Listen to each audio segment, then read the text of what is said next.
대선이 가까워질수록 민주당과 국민의힘의 공방도 더욱 거세지고 있죠. 어제 국회에서는요, 추경 예산 논의를 위한 예결위가 열렸는데 대선 공방의 연장선이 됐습니다. 민주당에서는 윤석열 후보의 병역 면제 과정과 김만배 씨의 녹취록을 두고 공세를 이어갔습니다.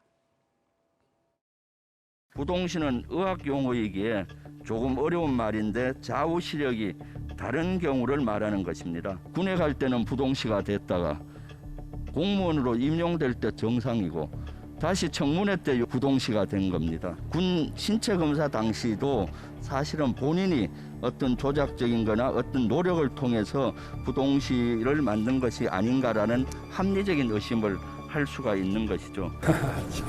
검찰총장 인사청문회 양당이 다 검증을 했는데 얼마나 뭐 할 게 없으면 그런 얘기까지 하겠습니까? 전체 맥락을 보면 대장동 사업 관련해서 김만배는 윤석열과의 충돌도 했지만 결과적으로 옳았고 관철시켰다 이렇게 자랑하고 있는 내용입니다. 이해가 되시죠? 총리님, 김만배가 말한 윤석열이 꼼짝도 못하는 그 카드가 뭐라고 생각하세요? 어이가 없는 얘기입니다. 자기들끼리 주고받은 얘기를 가지고 저는 그 사람을 10년 넘도록 밥을 먹거나 차 한잔 마신 적이 없으니까. 자, 윤석열 후보의 40년 전 병역 문제까지 다시 언급되고 있는 상황입니다. 이 선거가 가까워질수록 이 네거티브 공세가 더욱더 집요하고 강해지는 것 같습니다. 사실 뭐 부동시로 면제를 받았다. 이 병역 이슈는 국민들이 굉장히 예민하게 생각할 수 있는 그런 부분 아니겠습니까? 그렇죠. 그런 부분에 대해서 이제 문제를 제기하신 것 같은데 이제 저 더 큰 문제는 이거 입증이 되나요? 그러게요. 현실적으로 40년 전에 면제를 받은 상황이고 그리고 인사청문회 과정에서도 어쨌건 한번 검증을 통과한 내용인데 이걸 다시 얘기한다는 건 사실 이 부분은 제가 개인적으로 생각할 때 민주당이 좀 너무 나간 게 아닌가라는 개인적인 생각이 들고 김만배 씨 녹취록과 관련해서도 사실 김만배 씨와 윤석열 후보 간의 접점 예를 들어서 김만배 씨의 누나가 집을 샀다는 뭐 이런 그것도 역시 낮은 가격에 가격을 샀으니까 크게 그거상으로 법적으로 문제될 건 없는데 뭔가 추가 객관적인 자료가 없는 상황에서 그 당사자들의 얘기만 가지고 공격을 하는 건 좀 일단 공격이 현실적으로 좀 이게 입증의 문제가 좀 떨어진다는 생각이 들고요. 그러니까 어느 정도 더 개연성이 있다라는 사실관계를 정리를 하고 그 뒤에 공격을 하는 것이 네. 이 선거 과정에서 소위 말하는 이 네거티브에 대한 국민들의 불신을 가라앉히는 데 도움이 되지 않을까 싶습니다. 네. 이걸 네거티브로 규정하면 안 되는 거죠. 군에 제대로 갔다 왔느냐 안 갔다 왔느냐가 왜 네거티브입니까? 그건 아닌 것 같고요. 그리고 이 윤석열 후보의 부동시 아주 간단하게 검증할 수 있어요. 우리 안과 가가지고 한 10분이면은 시력 검사 할 수 있거든요.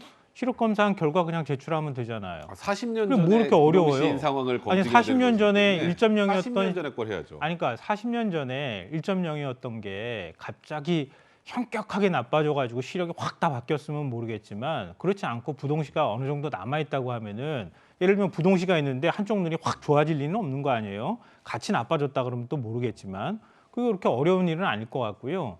인사청문 과정에서 검증이 됐다고 말씀하셨는데 뭘 검증했어요? 의료교육 당시에 제출하라고 했는데 안 했잖아요. 그렇지 않아요?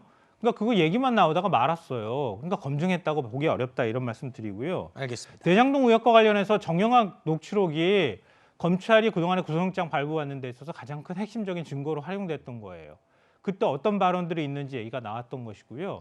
그리고 지금 대장동의 몸통은 이재명 후보라고 얘기하고 있는데 왜 녹취록에는 이재명 후보 이름이 거론되지 않습니까? 근데 왜 윤석열 후보의 이름이 나와요? 그러니까 그것도 이상한 거 아니겠어요? 그러니까 알겠습니다. 한쪽은 검찰이 구속영장 발부하는 증거로 쓰고 다른 한쪽에서 윤석열 후보 이렇다.